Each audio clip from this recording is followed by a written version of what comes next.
যুক্তরাষ্ট্র ইউক্রেন আলোচনায় কিছুটা অগ্রগতি হলেও রাশিয়া ২৮ দফা শান্তি প্রস্তাবের মূল কাঠামোয় অটল তা আরও স্পষ্ট হচ্ছে সময় গড়ানোর সঙ্গেই। বিশেষজ্ঞদের মতে সময় নষ্ট করে যুক্তরাষ্ট্রের উপর চাপ বাড়ানোর কৌশল ছাড়াও মাঠের আসল খেলোয়াড় রুশ প্রেসিডেন্ট ভ্লাদিমির পুতিন। এদিকে ২৮ দফা শান্তি পরিকল্পনা ফাঁস হওয়ার পর থেকেই শুরু হয় ব্যাপক বিতর্ক, কারণ এতে ছিল রাশিয়ার সর্বোচ্চ দাবি ইউক্রেনের নিয়ন্ত্রিত কিছু এলাকা ছাড়তে হবে কিয়েভকে ও ন্যাটোতে যোগ না দেওয়ারও প্রতিশ্রুতি দিতে হবে। এ প্রস্তাব সংশোধনের জন্য জেনেভায় সপ্তাহ জুড়ে চলে যুক্তরাষ্ট্র ইউক্রেনের আলোচনা। হোয়াইট হাউস বলছে কিছু সূক্ষ্ম কিন্তু সমাধানযোগ্য বিষয় এখনো বাকি।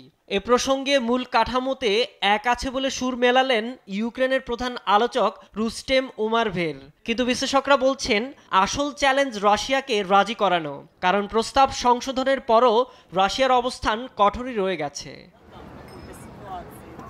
এদিকে ইউক্রেনের পাল্টাচাপ বাড়াতে মস্কোর তেল গ্যাস খাতে চলছে বড় ক্ষতি।